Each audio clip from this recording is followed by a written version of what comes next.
33. Use the standard free energy of formation data in Appendix G to determine the free energy change for each of the following reactions, which are run under standard state conditions and at 25 degrees Celsius.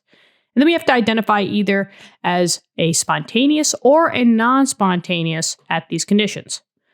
So first, let's find out that free energy change. Keep in mind that a change is always you're subtracting your final amount from your initial amount, right? And free energy is talking about Gibbs free energy. So in this case, we're searching for a delta, that's the change, and a delta G. G for free energy, right? Gibbs free energy. Now, they did tell us that we're using standard values, right? Which means that I'm going to be finding a delta G notch. This little notch or degree sign in the upper right-hand corner just means that we're using standard values in the back of a textbook. In this case, the textbook was Appendix G. Could be different for your textbook, but that's what I did. I went in the back of the textbook to find out what those delta G values are. So for any elemental substance, in this case, the diatomics H2 gas plus Br2 liquid, they have a 0 delta G value. But then for compounds, you will have a number. And in the back of the textbook, HBr gas was a negative 53.43. But what are we going to do with these values if we want to find out the free energy change? Well, the formula is this, right? Delta G for your whole entire reaction, RxN just means reaction, is the sum, that's what this symbol is, the sum, and that just means addition, right?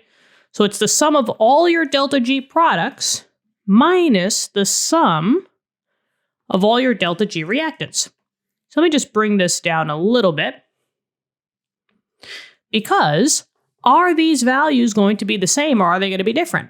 Well, it goes by the balanced equation. Specifically, you're going to be looking at your coefficients in the front for each component. Now, in this case, you had one H2 and one Br2. So the 0 value, you would multiply this by 1. Whatever that coefficient is, that's what you're going to be multiplying the number by. But in this case, 1 times 0 is just 0, right? And then for this side, you have 2 HBRs. So I have to take this value and times it by 2. Now, it's the sum, so I have to add up the left side and add up the right side. In this case, it's H2 gas plus. There's your add, right? There's your sum. So it'd be this added together. This I don't really have to add anything because I just have those HBRs. So what I'm going to do is, we already know the reactant side, right? 0 plus 0 is a total of 0.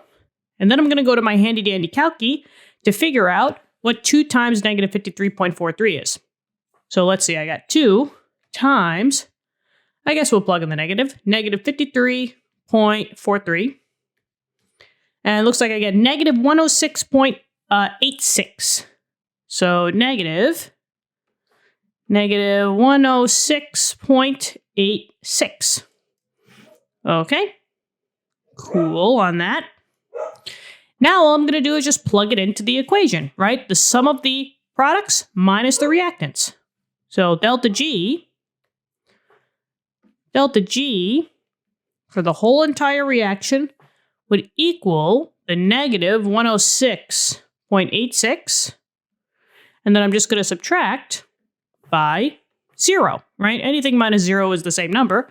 So we already know what the delta G value is. Delta G for the whole entire reaction would be negative 106.86.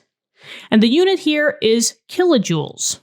Keep in mind that when you're multiplying by these coefficients, you're multiplying by how many moles you have. So if you're taking your kilojoule value, kilojoule per mole, your delta G value, and timesing it by a mole, the moles will cancel out. So in this case, your delta G would be just kilojoules. So that's the first answer.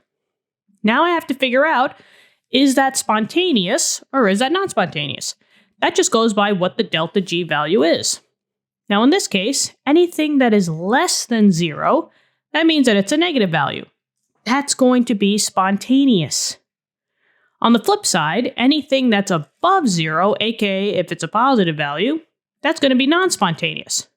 Here, since we're dealing with a negative value, we know that our answer is going to be spontaneous. This is a spontaneous reaction, which just means that there's no additional extra energy that is needed to make this, equation run. It could run by itself.